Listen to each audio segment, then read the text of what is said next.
અને સમાચારો ઉપર નજર કરીશું।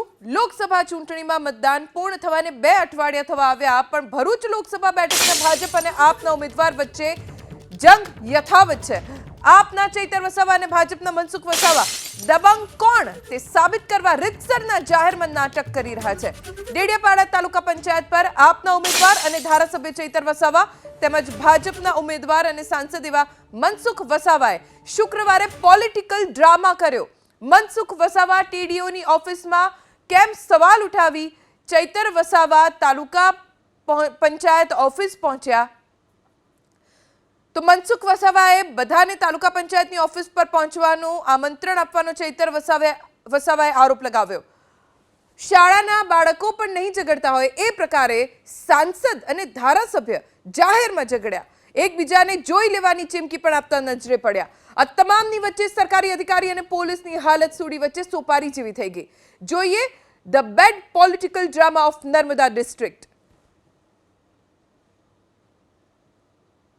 તમે સોશિયલ મીડિયામાં ચૈતરભાઈ વસાવા ધારાસભ્ય વીડિયોને ધાક ધમકી આપીને ગયા છે, કોઈએ દબાવવાનું નથી, હું આવું છું, નીકળી ગયો છું, બધા આવી જાવ, એટલે હું કહેવા માંગુ છું, હું સાબિત કરવા માંગુ છું। તમે ટીડીઓને ધમકાયા હશે। હા, તો તમે મારા પર છે ને પુરાવા સાથે ફરિયાદ કરો, એમને મેં ધમકાવા આવ્યો છું, હું માણિક મેળવું છું। હા, એટલે હા, તો એટલા મેં માટે ધમકાવા હોય તમે ટીડીઓને ધમકાયા, તમે ટીડીઓને ધમકાયા એ મને ખબર પડી, એટલે હું હું મારા આયોજનની ફાઇલ લઈને આવ્યો તો એમનો સ્ટાફ અહીંયા હતો, એમના એસો બેઠા, શું કામ ભાગી ગયા? તમે અહીંયા નકલી કચેરી પકડી ત્યારે કેમ ગાડી લઈને નથી દોડી આવ્યા?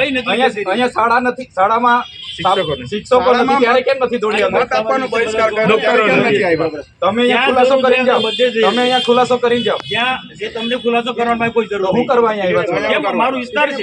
કયો વિસ્તાર છે તમારો? મારો લોકસભા વિસ્તાર। તો ખુલાસો કરો, મારા નામનો ખુલાસો કરો, કરવાનો કોઈ જરૂર નહીં। તમારા પર ઓથેન્ટિક પુરાવા હોય તો તમે મીડિયામાં મળવા મૂકો માટે ને। આવ્યો કે તમે ટીડીઓને ધમકાય, મને ખબર પડી કે તમારા પર ઓથેન્ટિક પુરાવા હોય એવું હું ટીડીઓ મળશે એટલે પૂછું જ મેં।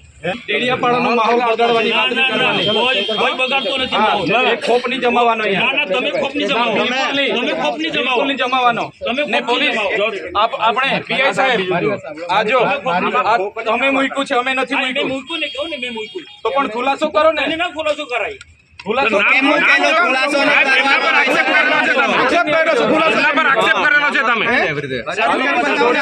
પર આક્ષેપ કર્યો છે।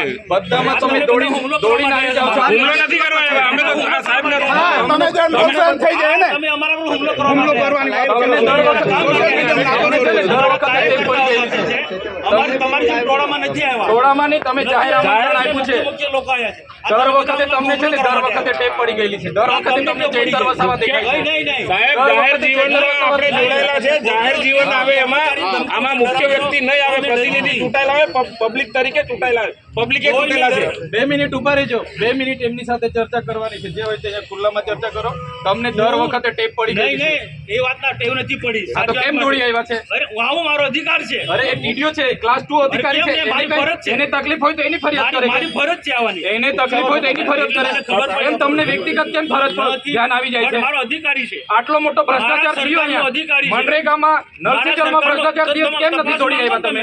કેમ દોડી નથી આવ્યા? તપાસ માંગો તમે તો તમારી સરકાર છે, કરાવો ને। કરાઈશું, એ બી તપાસ કરાઈશું। તમે 20 કરોડના કમલોમાં બનાવ્યા તો નિહાળ બનાવો અહીંયા। બધું થશે। આવી રીતના માહોલ બગાડવા ડેડિયાપાડામાં દોડી નહીં આવતા। અરે અમે બેઠા છે અહીંયા, અમે અહીંયા બેઠા છે ધારાસભ્ય તરીકે। સભ્ય છું।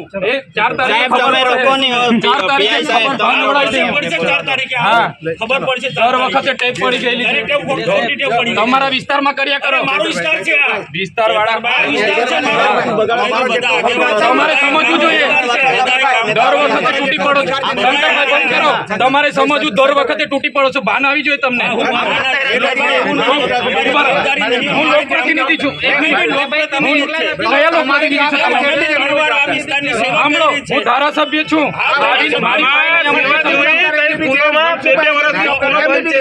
શિક્ષક નથી તમારી કઈ શિક્ષકો નથી, તે સેવા કહેવાય। એમની ફરજ તમારી સેવા કહેવાય। આ નર્મદા જલમાં અને આપણે મીડિયાપાડામાં નવા ગામમાં પાઇપ ફરજ નથી મારી અંદર। આ પ્રકારના અધિકારી ધમકાવે છે, આજે બીજા અધિકારી છે, કાલે બીજા અધિકારી, એમ કરતા કરતા તાલુકાનો વહીવટ કઈ રીતના ચાલશે? અને એમ ડરાઈ ધમકાઈને બધાને એના શરણે કરવા માંગે છે, ને પોતાની મનમાની કરવા માંગે છે। આ ત્યાં સુધીના અનેક ધારાસભ્ય જોયા છે, ચૂંટાયેલા લોકો જોયા છે, પણ આ કક્ષાનો માણસ ધારાસભ્ય મેં ક્યાંય જોયો નથી.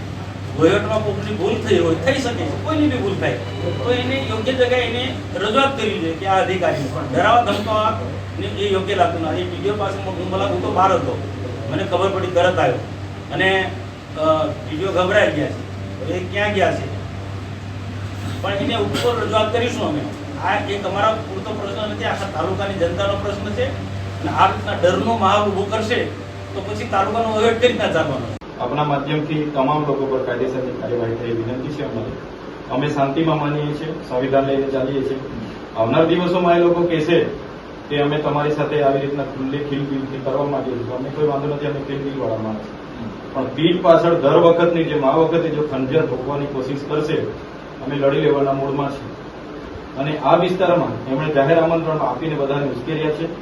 કાયદોની વ્યવસ્થા ખોળવાય, કોઈ પણ શાંતિનો માહોલ દોડવાય, સંપૂર્ણ જવાબદારી મનસુખભાઈની પોતાની રહેશે. અને અમે કોઓપરેટમાં માનીએ છીએ. અત્યારે હમણાં બી એમને મળીને એ જ વાત કરી છે. એટલે આના પર તમે ધ્યાન આપજો, ગંભીરતાથી લેજો.